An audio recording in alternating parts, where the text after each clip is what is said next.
are going off to India. So Andreessen Horowitz is focused on growing the Indian startup ecosystem. The VC firm is planning to invest $500 million in the promising startup landscape in the country. So India has the second largest internet market in the world and has been churning out successful startups, particularly in the financial services sector. Will, I'm going to kick this down to you. We're seeing a lot of investment in India. And when I think about this, I'm kind of juxtaposing it against the really heavy regulation we've been seeing in India. I don't know. What did you take away from the story when you read it this morning?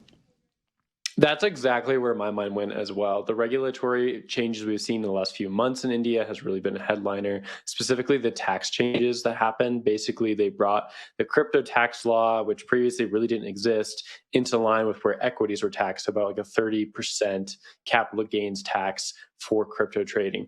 That had a huge backlash among the crypto enthusiasts within India. A lot of exchanges saw volumes drop precipitously. And a lot of people were also thinking like this could be the end for cryptocurrency adoption within India because of that high tax status. But when you see a headline like this saying, nope, that's not the case. People are actually still investing here. Andreessen Horowitz, obviously huge name in the space, dropping a ton of money into this market. And for good reason, right? There's a ton of awesome exchanges in India, a ton of awesome projects out of there, and a ton of awesome builders in India. Polygon, I think, is probably the group to think about, the project to think about.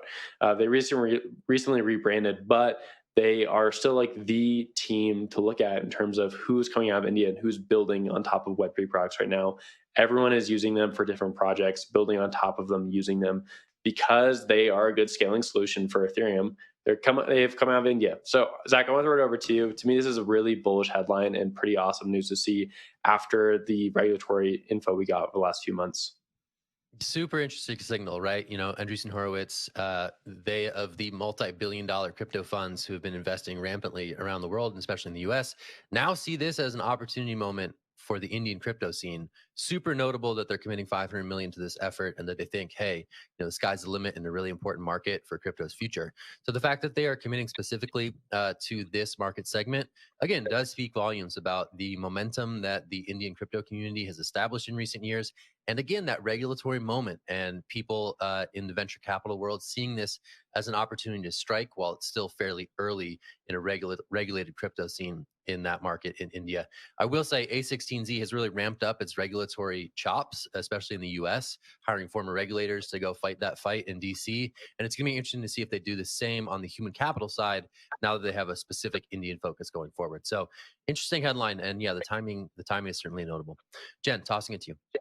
Yeah, so I didn't actually realize how big the startup ecosystem was in India and how fast it's growing. I was reading this morning that Indian startups are the second most represented in the latest accelerator batch at Y Combinator, which I thought was super interesting.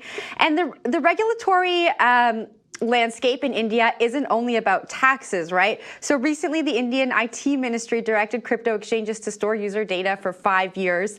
And there's more happening on the regulatory front, especially when we're looking about privacy and what the Indian government wants to do with all of the information that's coming from these crypto exchanges that are exploding in India. And so I wonder if we're going to see something similar happen to what we're seeing here in North America, where the heavy regulation will start pushing some of these really innovative startups to look at jurisdictions outside of India because it's just becoming too hard to innovate, which would be so sad, especially when we see the talent and the ideas and innovation coming out of the country.